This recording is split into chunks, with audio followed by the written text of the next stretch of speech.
Hey everybody, it's your old pal Chuck, and I'm back with another review. And today, taking a look at, from the just released Wave 2 Powers of the Prime, these are Prime Masters Alpha Trion and Alchemist Prime.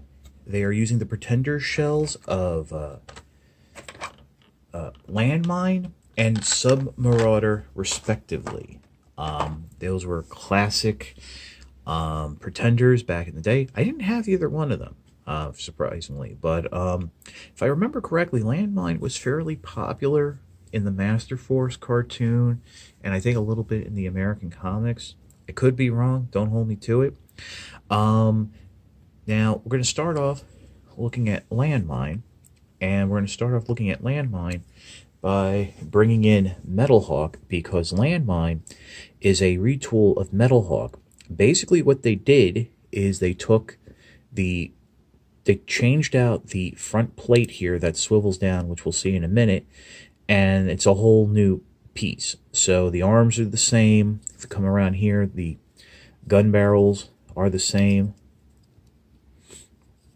And the tooling here on the back is surprisingly the same. As you can see, all the little details just picked out differently because of the different colors. And, you know, as I mentioned, the front here opens up. That whole section swings down. This back section is all the same. And there you have Alpha Trion. You pop it out, and, you know, it's the same. Let me grab the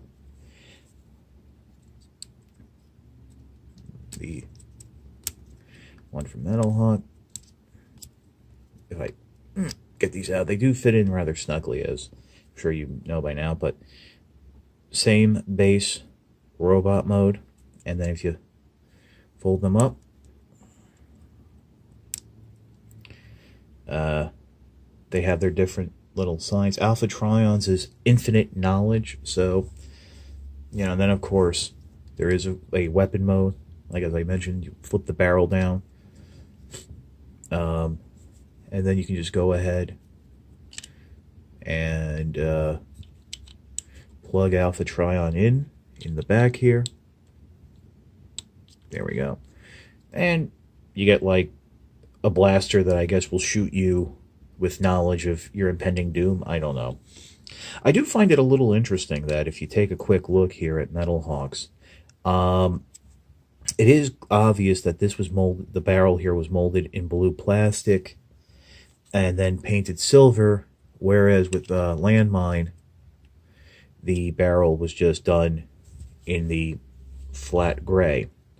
But they are exactly the same. I do prefer Metalhawk's look a little bit more. I think that's my Cronus, his Prime Master. But they are very simple. And like with Metalhawk, you can remove the barrel and have it as a handheld weapon. I don't like doing that a lot because I think it can strain the plastic, but, you know, your mileage will vary.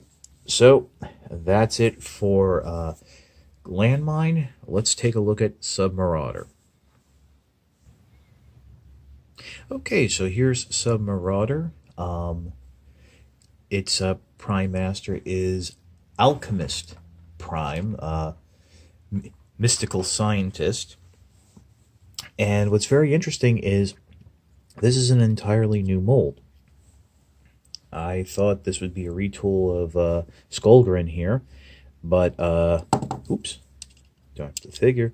As you can see, the arms are different. That front paneling is different, which, you know, I would have, you know, assumed. But if you come around the back here, yes, the weapons are obviously different, but that whole back section, two entirely different bits. I mean, if you want to make the argument, you could say that the weapon grip is the same, but so let's go ahead and pop out Alchemist Prime. I guess it's Alchemist Prime is a bad guy because he's with a Decepticon shell, but again, same basic Prime Master mold right there, and you go ahead and flip him up into his little Prime Master mode, and there you have that head. And of course you close up Marauder and swivel out this, I guess is a trident. Get the then get an alchemist here and plug them in, and I guess it's a trident or maybe like a sword. I think originally they came with a trident, so I think it's supposed to be a trident. The original Pretender, the Sub-Marauder, came with a trident. So I guess this is like a mystical trident that has like magic powers, and you can hold it like this. Obviously, you can, of course, swing it down and use it as a gun, but I think, you know, it is meant to be used as a,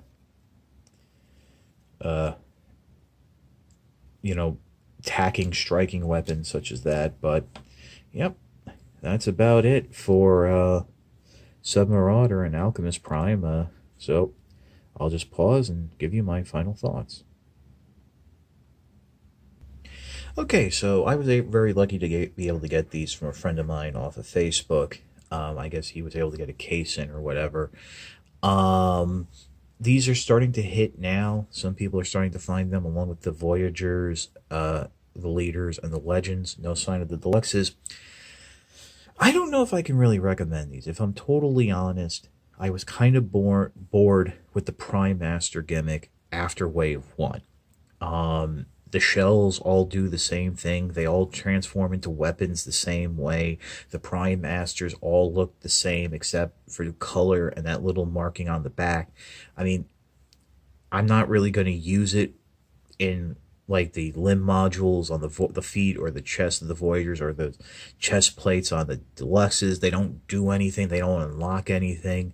I think this was an opportunity to have a great play pattern and, you know, have the Prime Masters have different little notches on them that can unlock different things with the Deluxes or Voyagers. But, you know, since this is a Generations line and you can't have the play pattern, you know, a play function like that, they didn't. But, you know, I mean, there's more coming. I guess there's going to be like 12 and all that. And, you know, it's going to be split between variations of a blaster and variations of some sort of sword melee weapon. So, well, I mean, if you like Cloudburst, if you like Sub-Marauder, if you had them as a kid, definitely it's worth a pickup to have a nice little desk-sized, pocket-sized update. But just to grab them, I think you can put your money towards, you know, other things like the Deluxes or Voyagers, and, you know, just wait until you get a Prime Master that you like. So, yeah, I guess in a nutshell, that's about it. So, for Sub-Marauder and Landmine, we will see you next time.